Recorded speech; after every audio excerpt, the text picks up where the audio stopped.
All right, everybody. Sorry, podcast audience, for that little bit of a delay at the beginning of the show. I'm Jordan Hawthorne. I am joined, as always, by the wonderful Will Goodwin off of a t-shirt and hat game for the Detroit Lions, as my dad calls them, that they were able to capitalize on and take a victory in a game in which Nick Mullins threw 4 interceptions and the Vikings lost the best tight end in football, TJ Hawkinson, for the season to an ACL injury, as well as DJ Wanham to a partially torn quad. A lot that we could get into in this Lions game. I like the way that you phrased it. I'll let you get your opening thoughts out, and then we'll answer the question, who are we blaming, Nick Mullins or the referees? Well, I hope you had a Merry Christmas, Jordan, and I hope the same is for everybody else. First of all, maybe most importantly, did Uncle Jay appreciate his number 15 Vikings jersey? He did. Uncle Jay loved the jersey. Got it on Christmas Eve, right before the game. He showed up, and I was like, "Here, put this on. Open this and put this on." And we got pictures because I also bought myself. I guess I should. Me and my brother. My brother's name is Josh, and I'm obviously Jordan, and we both have daughters, and so we're both Uncle Jay to, our nieces. And so I got us custom jerseys that say Uncle Jay on the back, and then his is a 15 because that's his lucky number, and mine's a 13 because that's my lucky number. And I think it was a hit. They were the white jerseys too, so they fit with the winter whiteout that was going on. He asked me if I planned that, and I said, "Yeah, 100%. I planned that." And I said, "I did not plan that at all." But it worked out. He was appreciative of it, and I got a pair of white golf shoes for my troubles on Christmas morning from my brother that I'm looking forward to breaking in as the weather warms up. Although it can't get much more warmer than this. It's already warm. Yeah, it's already warm. So. Well, you asked me about my, initial maybe first thoughts on the Lions game before we get petty and talk about referees. But when I was watching that game on Sunday, the thing that stuck out to me more than, Nick Mullins throwing the ball to the other team was just poor tackling in general by the defense and sort of the inability to take away the Lions' bread and butter, which to me is play action over the middle, generally dig routes or slant routes or just general over routes, things that sort of cross across the middle of the field and there's going to be somebody sort of standing wide open 15 yards down the field. And it's what the Lions kind of make their hay on, and the Vikings had really no ability to stop it when they needed to. So sort of those two things, it was not a no-show by the defense, but they hardly did enough to put up a fight against a very explosive offense. But there was definitely some chinks in the armor. Yeah. From the top 10 defense that was. I'm not sure where they rank now in terms of all the metrics, but that to me almost lost the game as much as Nick Mullins throwing the ball to the other team. Because honestly, I think if you look at the points off turnovers, I honestly can't. I don't know if the Lions scored a point off a Vikings turnover. Yeah. Maybe they had 3 early in the game, but other than that, the Lions were not scoring off of those turnovers. Obviously, it takes away scoring opportunities for the Vikings, but Vikings defense giving up 30 points, it's going to be hard to win when you give up 30 points. Yeah, I think that, and it was this. I'm going to sound a bit like a broken record, because this is what I said after the Cincinnati game, but the Lions, it seemed like, wanted to, like you said, go to their bread and butter, over the middle, play action, 15, 20 yards and run after the catch, that kind of stuff. And when the Vikings would start adjusting to take that away, they'd start doing these little dump-off screen or swings to Jahmyr Gibbs. And as a Jahmyr Gibbs fantasy owner, I loved it. I was eating it up because I'm in the fantasy championships in one of my leagues, riding his back. But don't tell me while you were watching the game you were getting excited when Jahmyr Gibbs was torching people. I don't ever want to say that I'm excited about an injury, but I thought that David Montgomery got a concussion in that game because it looked like there was a big collision with him and I think Pace, and they went off the field. Oh, I don't remember who the Viking was that hit him, but Montgomery went off the field and then didn't come back until very late in the game. And so like I said, I don't want to say I was excited about the injury to Montgomery, but I was excited about the prospect of Jameel Gibbs getting all the stuff. And it's like, look, if the Lions are going to score 30 points, 2 of those touchdowns, preferably all of the touchdowns, would have been Jameel Gibbs. It's kind of that, where it's like, look, whatever happens, happens. If the Vikings win, since we lost, I can say, yes, I'm happy Jameel Gibbs had a good day against the Vikings. But I would have rather him, had a bad day and the Vikings would have won. But, it kind of, like you said, you pointed out the pearl tackling. I think the Vikings needed to, have sound tackling, in one-on-one situations with Jameel Gibbs and with Amon-Ra and, whoever it was out there in the flats. It felt like there were a few situations where they just let guys get around them. They let guys tone what should have been maybe a loss of yards or maybe even just like a minor gain of 1 or 2, and that turned into like 7 to 15 yards, and it was moving chains and extending drives, and it's what Cincinnati did to us too, where they kind of said, hey, you have a weak point either on the edge or over the middle, and if you try to protect the middle, we're going to take the edge, and if you protect the edge, we're going to take the middle. And it just felt like the Vikings defense didn't have answers to that. It also felt like the Vikings kept sending blitzes that didn't feel like they were getting home. Felt like every time I saw them about to blitz, I was like, don't waste your time.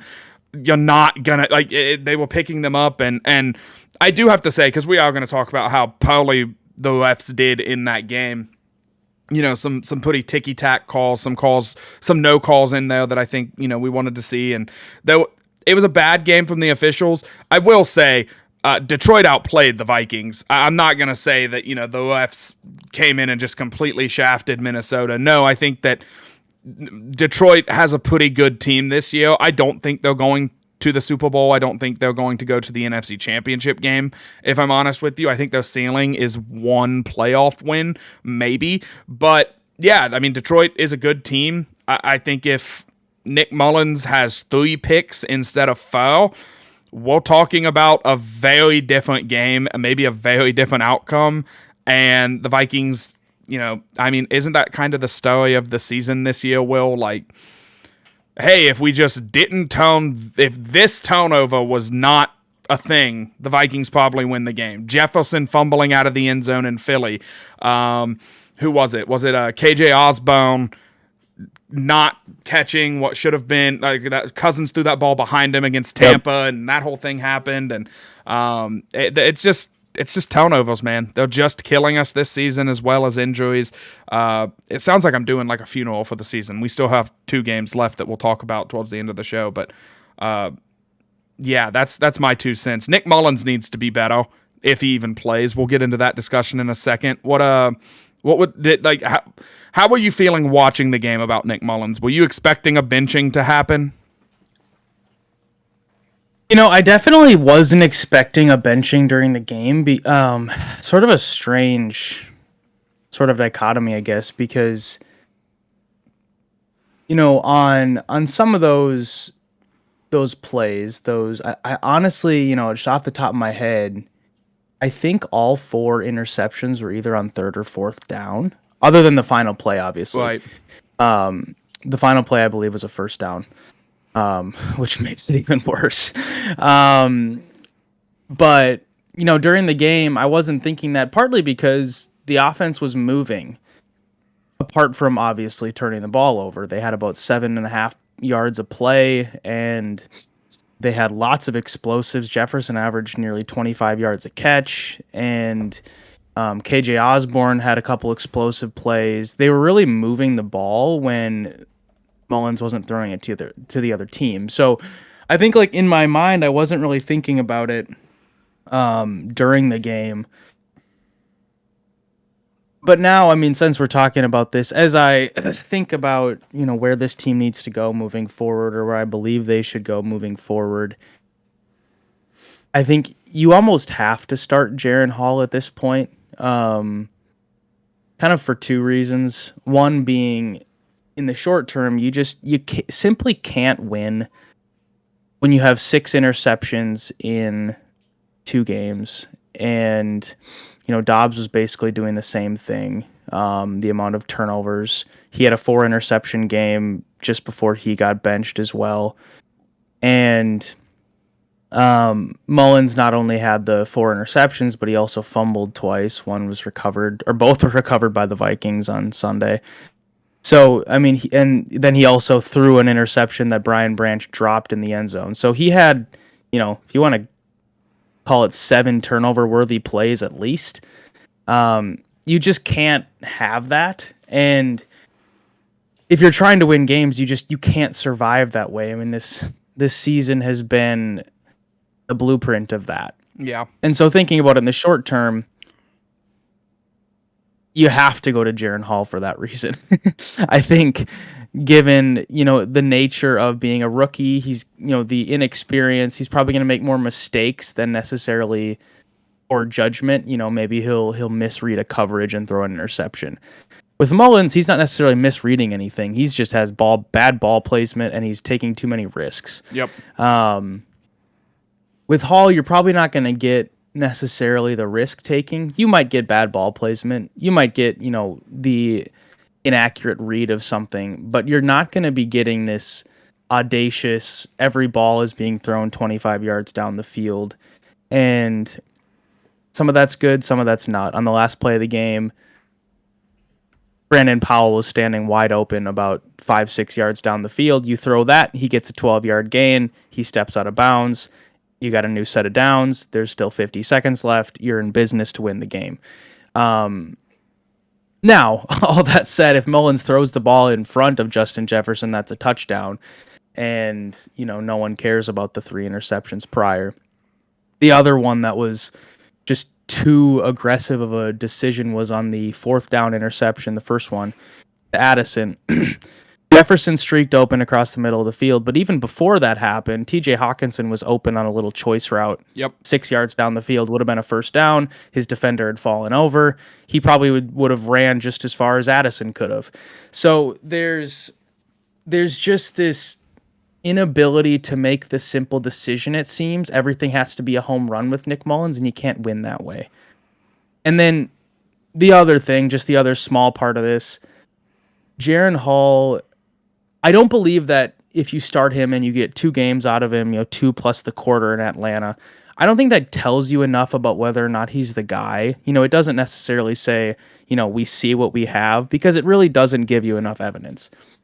But it's an audition, and it's more than nothing, and it gives you an idea of maybe, do we trade up for a quarterback or not? Gives you maybe an idea of how aggressive you need to be in the draft. It doesn't tell you everything, but it gives you more than nothing. So I think at this point, it's like you have to go with Jaren Hall. There's really no reason not to. Nick Mullins moved the ball, but he also moved it the other way too. Nick Mullins is, and I kept saying this during Sunday's loss, I kept saying he's all the bad side, like he's the bad parts of a gunslinger. And it feels like there isn't the upside, because it feels like the upside of a gunslinger is on some of those balls that he kind of, I like that you went into the interceptions, because as you were saying that, I just very quickly got on YouTube and just watched a quick replay of all 4 of the interceptions, just so I had kind of a reminder. There is one interception that I will not give him flack for, and it is the 3rd of his interceptions. It was at the beginning of the 4th quarter. There was like 10 minutes to go in the 4th quarter. It was like 3rd and 20 million or something, and he just kind of chucked one. 18. Yeah, he just kind of chucked one up to JJ in hopes, and he overthrew him, and it went right to the safety. Okay, I get that. It's 3rd and 18. You're down 2 possessions in the 4th quarter. You're just kind of throwing a YOLO ball there. I get that. What I can't, like, you went through and you justify, you went through all the things. It's just bad ball placement, man. If he has good ball placement on that Addison, the one that was intended for Addison, that Kobe Joseph picked off, and then actively celebrated during the play, which, again, to get back to the referee thing, that's 15. That's a 15-yard penalty for, taunting. Like, they throw it on Tyreek Hill for doing this. I don't see why picking the ball off and immediately going with the ball is not considered taunting on the field. Like, I get if it's after the play you'll celebrate it. Whatever, I'm over it. But on that one, if he leads Addison to the outside, that's a chunk play, man. Like, that's a good play. If he floats the ball a bit more on 4th down, that's a very difficult throw. I would expect Cousins to maybe make that throw because we've seen him make that throw. Mullins should just say, okay, that's a threaded needle over there. I just have to put it in the vicinity of Justin Jefferson. I just have to tone my head left and put, like, there's just none of that upside where it felt like with, to talk about Brett Favre for a second, because that's the comp, right? They're both gunslingers. They both threw a lot of picks. They both went to the same college, whatever. It felt like Favre would either make those throws that he would place the ball where it needed to be, or the flip side, he would just move off of some of the plays because he was like, okay, that one's not there. And and this is going to sound like I'm being really hateful to Nick Mullins, and I'm not really that mad at Nick Mullins, but he just doesn't have the arm talent to play the style of football that he loves to play. I'm out on I agree with you. I think it's Jaron Hall season. I actually think this is a perfect 2-game audition. And like you said, if Hall comes in and lights it up, maybe he gets you into the playoffs if you win out. Maybe he gets a third audition game, and maybe he goes on the road and he beats Detroit in Detroit, and everybody goes nuts for him. I still don't. I think all it does is it says, okay, maybe the Vikings don't, like you said, trade up for a quarterback. Maybe they don't even think about taking one in the first round. They do something similar to the Lions where they say, who's a quarterback that had success in college, gonna go in like the third or fourth round. Like maybe they take another shot there, but they might not even think about drafting a quarterback because they say, we're gonna try to re-sign Kirk. We have Hall here. So once Kirk leaves in 2 years, we'll have Jaron Hall still on his rookie deal. We'll let him play, then we'll give him a contract, and then we'll go with that. I think, but I like that it's one game at home against Green Bay this week, and then it would be one game against Detroit, where you just really have. I think that's a perfect audition. You get one in each building. You get to see him operate the offense in like a calm environment, where the offense, everyone will be quiet while he's out there and he can call plays and it'll be easy. Then you get to see him in the ravenous Detroit fan base going nuts, division clinched. It might not even matter for them that he might get to play against a bunch of second and third string guys, in all honesty. And so you got to go with the kid. I think he showed you against Atlanta, the stage was not too big for him. At no point against Atlanta did he look like he was overmatched or that the speed of the NFL was too much for him. He's a smart guy. I keep saying kid, he's my age. He's like 25 because he did a Mormon mission after high school before he started playing college football. So he's an older rookie. I just think you have to go with him, man. And, the decision's going to be announced Thursday at 1:00 is what the scuttlebutt is. So Thursday at 1:00, we will know. My prediction to immediately date this show, even though we just talked before this about how we didn't want to date the show. My prediction is they're going to stick with Mullins. I think that they think that Mullins gives them the best chance to win, even though you just saw the 4 interceptions. I would say right now there's a less than 0.1% chance that Josh Dobbs is being considered.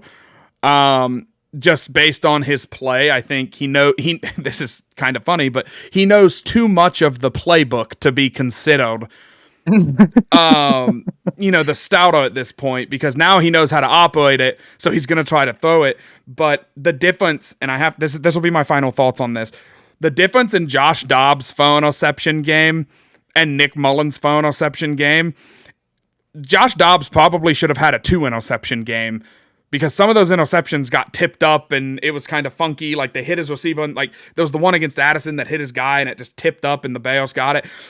You could say those aren't interceptions 100% of the time. Nick Mullins was just throwing just throwing cans of cone out there, man. He was just like, God, they were terrible throws. How is an NFL quarterback making that bad of throws? It perplexes me. Yeah, I don't know. I think there's a reason Justin Jefferson said in an interview, and I think you tweeted it out. He was talking about, they asked him, how much do you get a say in the Vikings quarterback future? And he said, I don't really get a say, but I will always say I love Kirk Cousins. And I think that was telling, because if Cousins could make one healthy throw against Detroit, and it was on that last interception, that's a touchdown to Justin Jefferson and not an interception because the ball is thrown probably 10 yards behind where it needed to be. It needed to be like over on the side of the end zone, and it was thrown to exactly where he was. It was terrible throw. Terrible throw. That's all I got. That's really all I got on the QB debate. Yeah, I mean, we also had talked about whether I'm going to blame Mullins or the refs more. I mean, what we're talking about with the refs was mainly, well, there's a few things. There was the fumble recovery return for a touchdown by Cam Bynum that was then nullified. Allegedly, that was called back by replay assist, and they didn't even go back to the full review. I'm not sure if that's accurate or not, but that's what O'Connell said. There was the phantom forward pass that Jared Goff threw to Jahmyr Gibbs, and it rolled out of bounds. Yeah. They called it incomplete, but it was actually a lateral. It would have been a 7-yard loss. And then roughing the pass. The two big ones were the penalties. There was the roughing the passer and Pat Jones that was, I don't know what I don't know. I don't know how that was called, roughing the passer. For those of you that look at the rule book, because I am a stickler for the rules that the NFL puts in place, I think they should call them. My biggest gripe of all time is if a defender goes like this to tackle somebody, it's 15 and maybe an ejection. It's like targeting in college. Like the NFL has that rule now. If an offensive player goes like this when they're about to get tackled, the rules say it is a penalty, and the NFL is even cracking down on it. They fined Amon-Ra St. Brown a few weeks ago for lowering his head to initiate contact. It's never been called. But the rule is, anyway, to get back on topic, the rule is you get 2 steps before you hit the quarterback to initiate contact before it's considered roughing the passer. And then, like, you can't put your weight on him, and you can't go and hit him in the head or hit him in the knees or hit him basically anywhere. And Patrick Jones took 1 step and then touched his shoulder, and they threw a flag. Worst call I've seen in a long time. It was brutal. It was, at the time, the score was 7-7. And I believe that ended up being a field goal drive. That was the same drive as the fumble return for a touchdown that got called back. So 2 massive officiating decisions on that drive. I mean, let's be frank. That was a 5-yard gain. It would have been 3rd and 21. The Lions are probably punting. Instead, turns into 3 points. Those 3 points mattered at the end because the Vikings maybe don't have to be as aggressive. Right. O'Connell tells Mullins not to throw the ball deep, and you end up getting a field goal to tie the game. You go to overtime. Who knows what happens? So there was that. There was also, of course, the unnecessary roughness on Ed Ingram late in the game, where the play was still going on, and Ed Ingram, was continuing his block, pushed over the defensive tackle that he was blocking. And, the Vikings running back, I think it was Ty Chandler or something. It was just a pass to Brandon Powell. He was still moving. He was not tackled yet. The play was not over. And it was called unnecessary roughness after the play. It was a 15-yard penalty. It goes from being 2nd and 9 to 3rd and forever. That ends up being a punt. And, there's these massive decisions that they didn't determine the outcome of the game. Like you said, the Lions outplayed the Vikings. So, if I'm going to place more blame on the Zebras or Nick Mullins, I'm giving more to Nick Mullins. Yeah. You can't give the ball away 4 times and expect to win. But the officials, who were the same officials as the Kansas City and Minnesota game back in October, once again had an outsized effect on the outcome of a game. Normally, I don't like talking about officials. Normally, I don't like being petty, but I think I had to this week. You have to point out that it was a poorly officiated game. It did feel like every call went in the favor of the Detroit Lions. Look, the Lions also got penalties, but I think it was pretty telling that, the Vikings had like 8 penalties for like 65 yards, and the Lions had like 7 penalties for like 12 yards or something. Like the yardage discrepancies were just massive. And I will say this, and this is probably not going to go over well. Please do not, this is for the listeners and the viewers. Please do not immediately click off the video when I say this. Jared Goff's arm was going forward. That was a forward. I truly think that was a forward pass. It was close. They did the right thing by letting it play out. But I do think that he had control of the ball and his arm like flinched a couple of centimeters forward, just enough to where it was like, yeah, that's not a fumble. But I that's the one positive I'll give the refs. A lot of officiating crews would immediately blow that dead.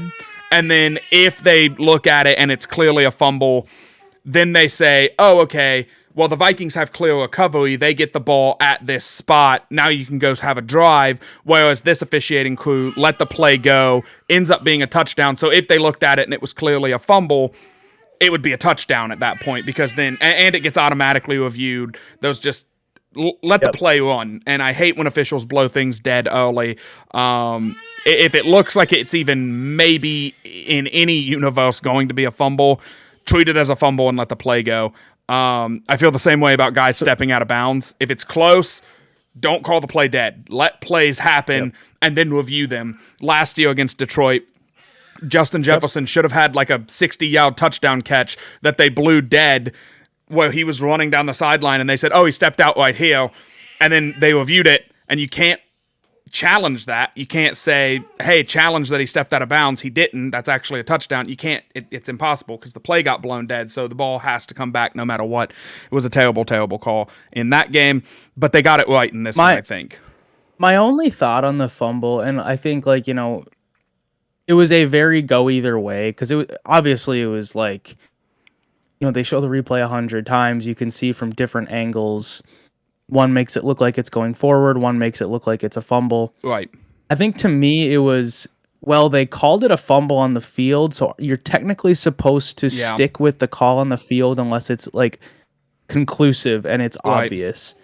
And so that was my biggest gripe because after watching it, it was like, I am not sure. And so, because there were some angles to me where it looked like the ball was coming out and then he sort of pushed it forward rather than threw it forward. So, although I don't necessarily think it was wrong to say it was incomplete, I think it was wrong to change the original call on the field. I think that's fair. I think it was very close.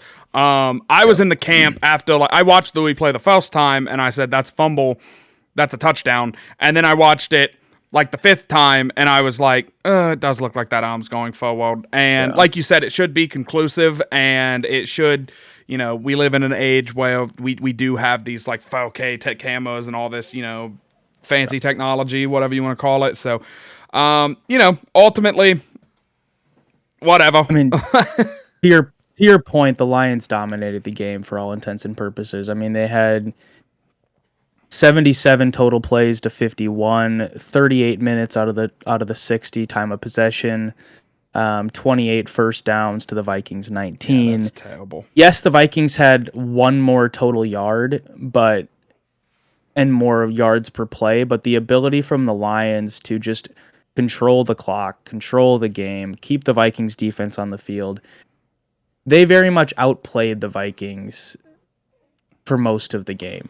Yeah. So to your point, you can't necessarily blame officiating for that. I will say, because this is, and we're being petty on this show, we've already said that. If Cousins is healthy, I think the Vikings win that game. I think the Vikings win a lot of these games down this stretch that they haven't been able to. And ultimately, I do think that's why you can't really take the Vikings seriously, is because they don't have the starting quarterback. And if any other team in the league, like, look at the teams that have lost their starting quarterback. Like, the Jaguars might be without Trevor Lawrence. They're going to be big underdogs against anybody they play because they don't have their quarterback. Who are some of the, like the Jets? Look at that. Golly, look at the Jets. They lost Aaron Rodgers in the first game, and it's been a train wreck season for them. I mean, heck, the Chiefs have Patrick Mahomes, and they can't move the ball. Like, there's just, if you lose your starting quarterback, the Mahomes thing was mainly just a dig at the Chiefs, but if you lose your quarterback, your season kind of goes down the drain. I've said it a million times this season. I'll say it a million more, and I'll say it going into to next season. If Cousins goes down, the season's cooked. Punt on the year. And the Vikings elected to not punt, so we've gotten some entertaining football because all of these games have been entertaining.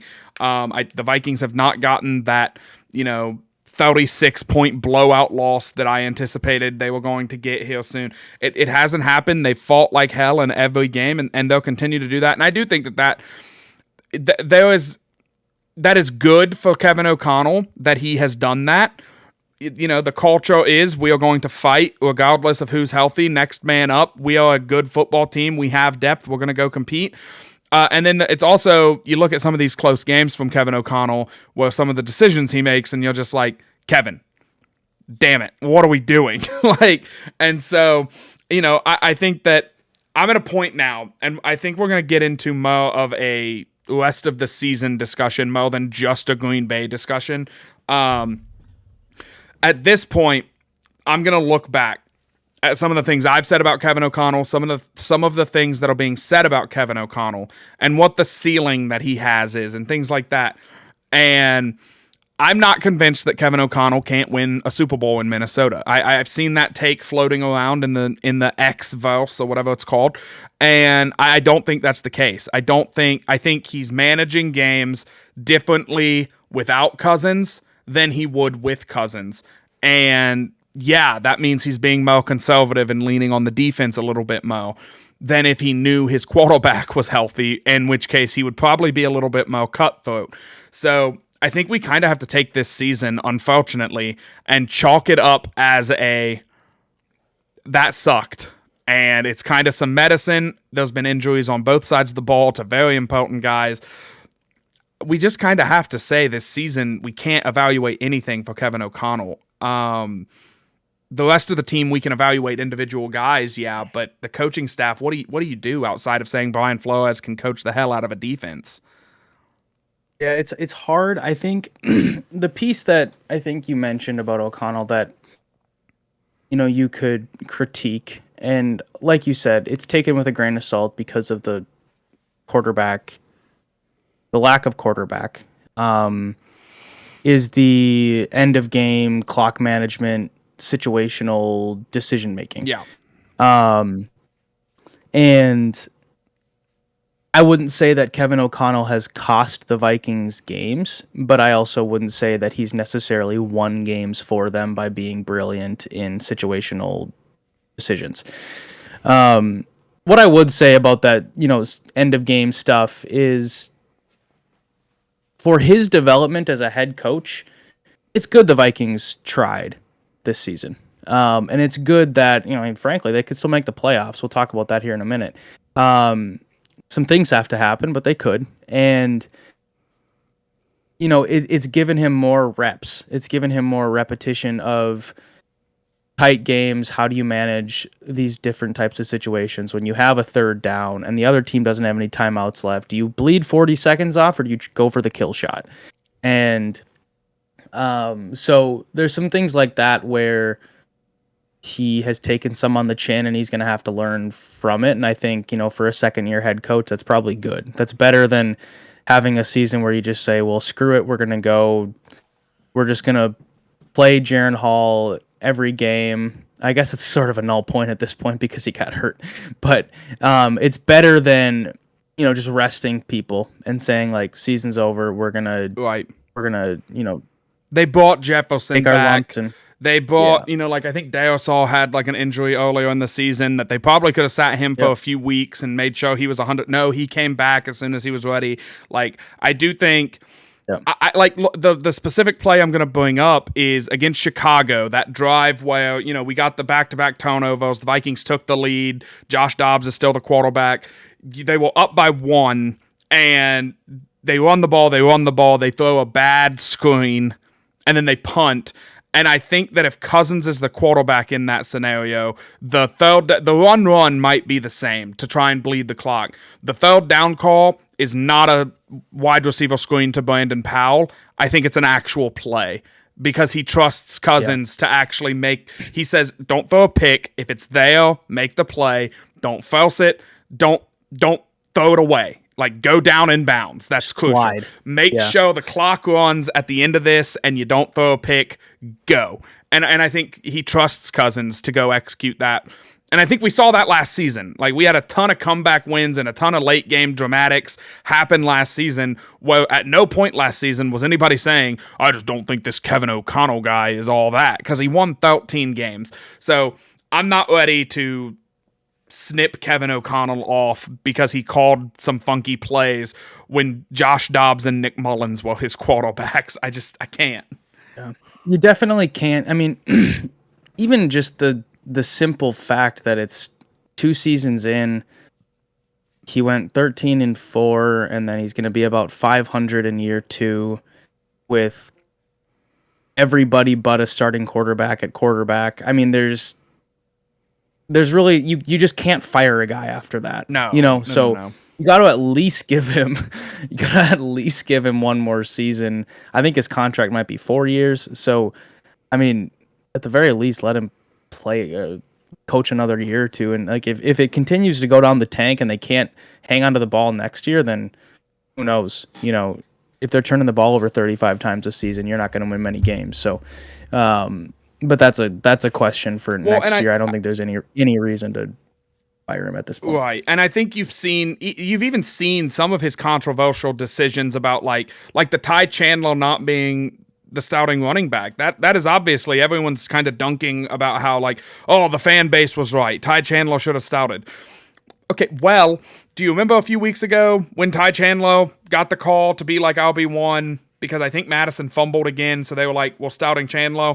And then Ty Chandler got blown up, and I think there was like a big sack in a key moment because Ty Chandler isn't that good at pass blocking. Like, he's kind of right that you can't just trust Ty Chandler to be an every down back because that's not what he is. He can't pass block.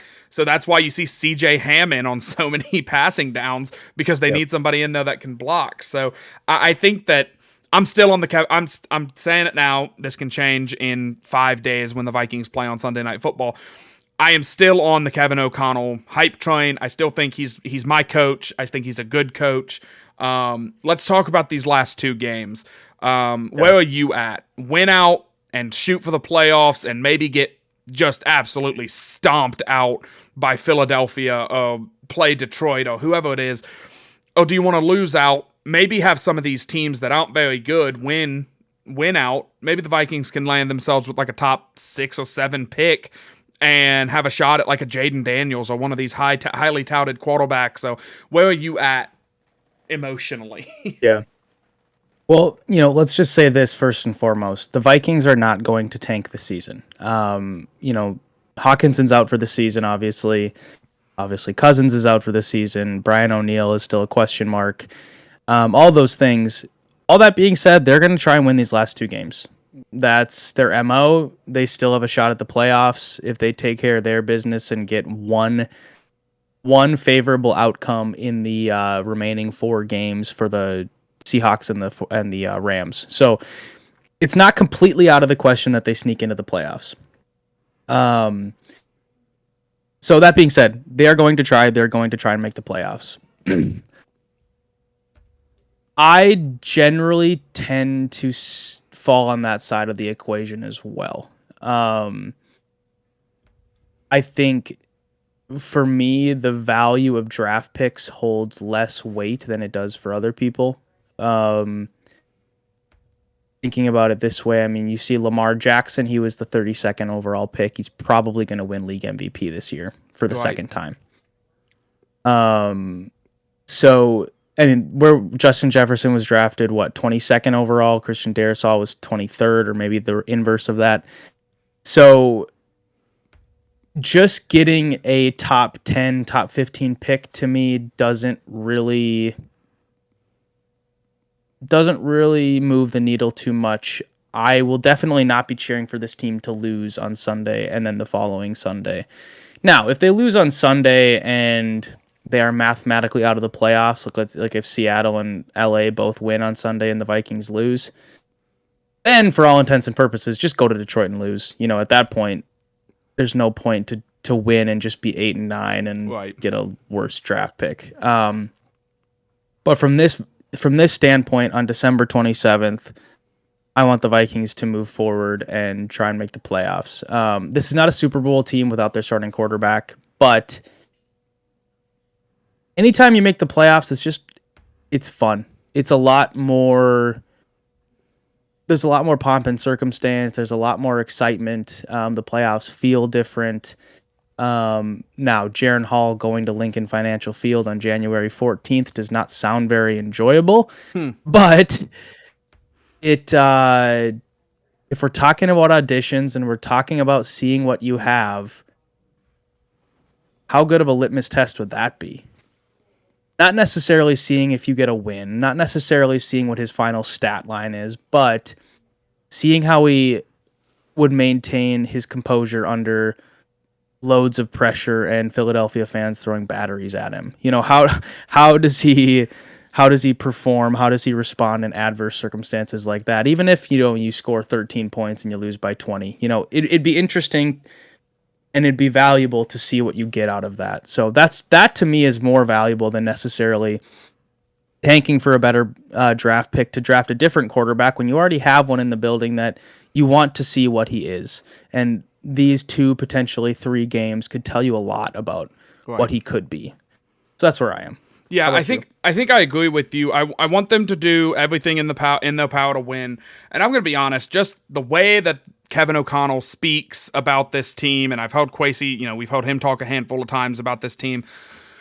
I want them to put Jaron Hall in, and I want them to coach their hind ends off and empty the bag to try and get wins, because I don't care if we lose this week with Jaron Hall starting, and then we go to Detroit with nothing to play for, potentially mathematically eliminated.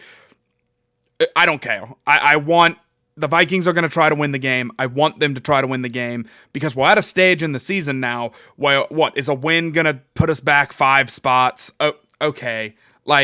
Trade up. If you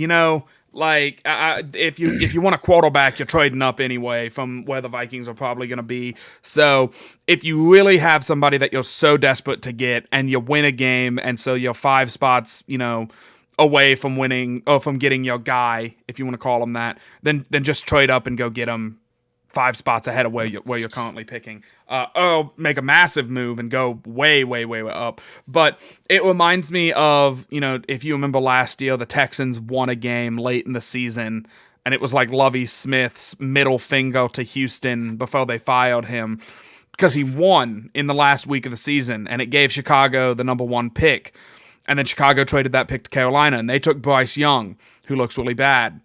And Houston still got C.J. Stroud, who ran away with Offensive Rookie of the Year.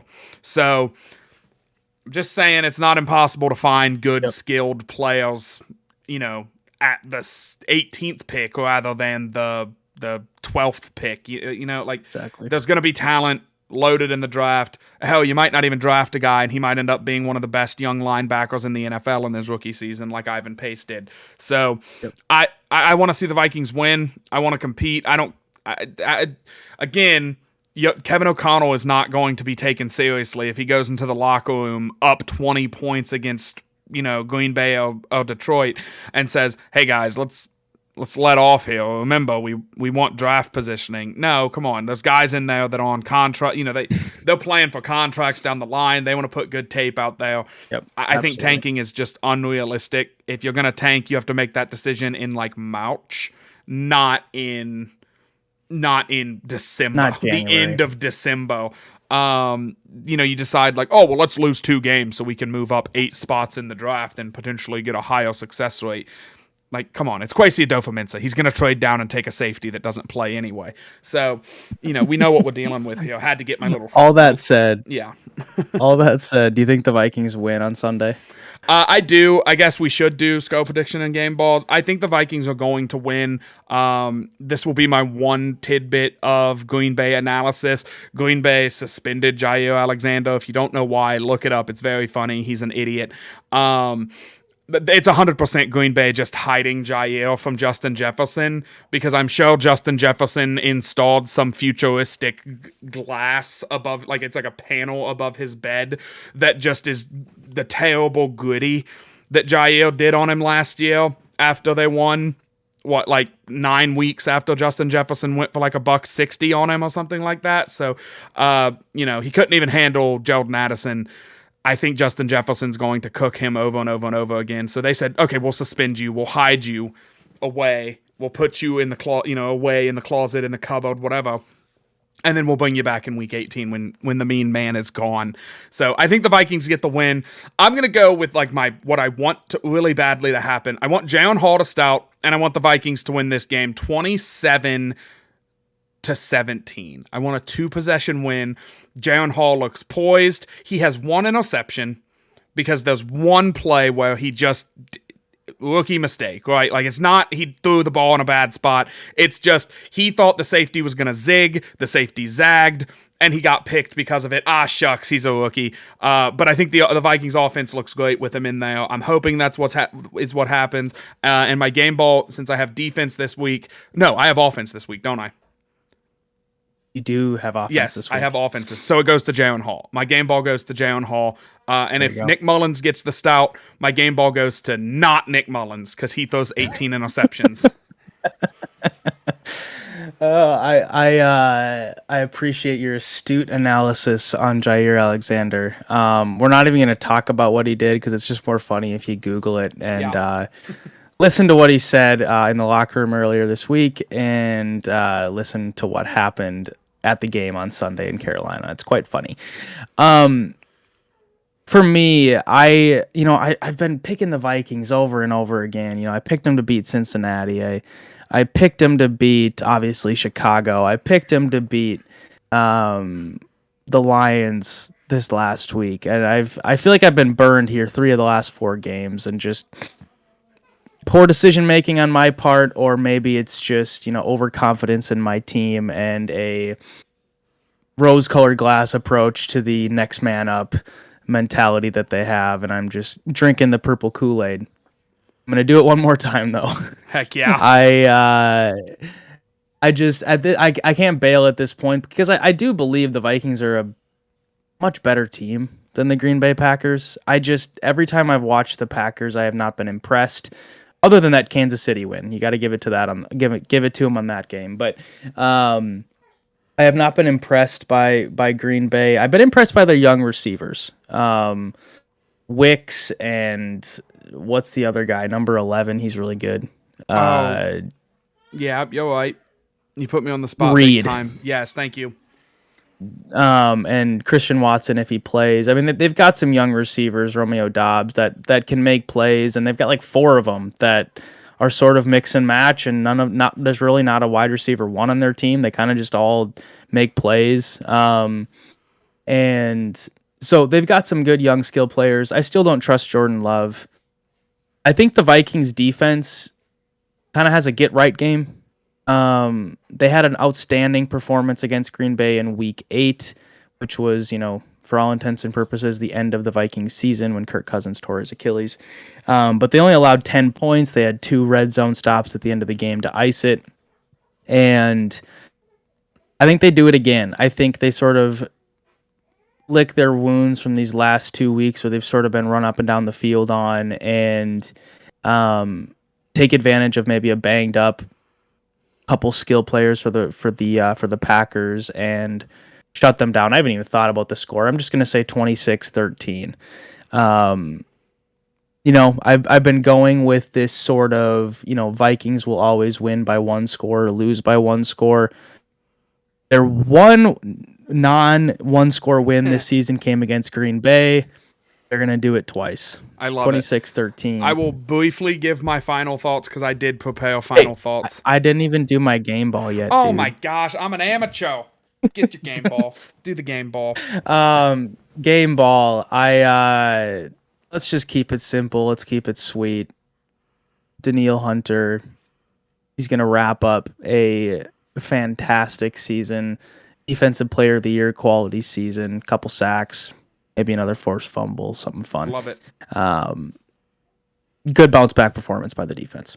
I love it. Apologies for interrupting you before you got the game ball in. Just this show is ran by monkeys and what are they called? Hamsters on wheels, and we need a real producer and not some guy sitting in his living room in Cincinnati in a Hawkinson jersey.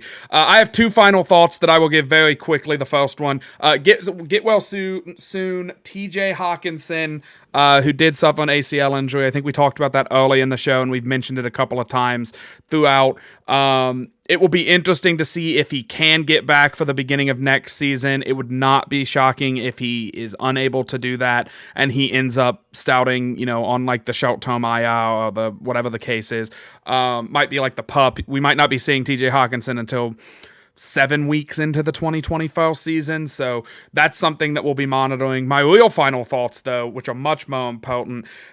Hey, all you Cincinnati Bengal fans, is it okay that the Vikings cut Jake Browning now? Let me do a quick little tappy-tap dance on the Bengals' graves as Jake Browning melts into a giant pumpkin on national TV against their biggest rival, the Pittsburgh Steelers, and they just got their hind ends whooped on December 23rd. What was it? Saturday Night Football. It was beautiful. It was wonderful. As a Vikings fan in Cincinnati, I've heard a lot of, you guys should have never let go of that Browning. You wouldn't have been in any trouble. You still had that Browning. Yeah, well, we cut him for a reason. That was why. He turned in 3 interceptions in a blowout loss. Just embarrassing. Take it from a guy who bought a Josh Dobbs jersey.